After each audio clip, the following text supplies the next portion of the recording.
At na magpaparami ng maraming pera. Proven po ito. Ito ay tuturo ko sa inyo mga bossing ko ha. Magbabad ka lamang po ng bawang na walang balat sa isang basong tubig.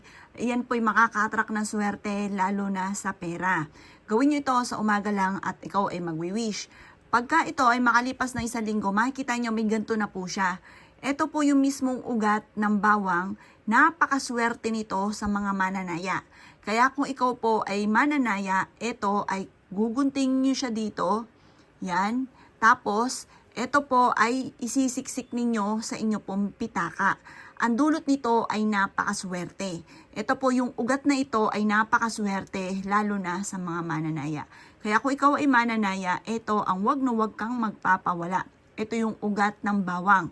Tapos itong kuntil ng bawang, pwede nyo itong kunin at isiksik nyo rin sa wallet po ninyo. Ang dulot po niyan ay napakaswerte. Kung hindi nyo pa ito nagagawa sa pamamagitan ng ugat ng bawang at ganoon din ang kuntil ng bawang, gawin nyo na po ito. Ito po isa sa mga sikreto upang sa ganon makatama po kayo. Kayo mismo maa-amaze dahil magsusunod-sunod ang mga blessing na darating po sa buhay ninyo. Kayo mismo matutuwa dahil kayo mismo ay maraming mga hindi inaasahan na maraming pera. Kayo mismo ay makakatama. Or kaya po sa inyo po negosyo, kayo po ay magkakaroon ng araw-araw na malaking benta. Lagi kang dadalhin po nito kung saan lagi ikaw ay magkakaroon ng maraming pera. Proven po ito. Pag ginawa nyo po ito, kailangan sikreto lamang. Kasi nauudlot minsan ng swerte kapag napagsasabi nyo na kaagad nang hindi pa nangyayari yung swerte. Kaya kailangan, para hindi maudlot, isisikreto nyo na lamang po siya. Ito po ay lagi nyo aayudahan na magkakaroon ako ng maraming pera. Tuwing umaga, lagi nyo sasabihin po yan, magkakaroon ako ng maraming pera, magkakaroon ako ng maraming pera. Hindi na ako mauubusan ng pera, maraming pera ang darating sa akin. Yayaman ako at magiging matagumpay. Or kaya, imbabayaran ko na lahat ang aking mga pagkakautang. Maraming pera ang darating sa akin. Isa po yan sa mga sikreto para magkaroon ka talaga ng maraming pera.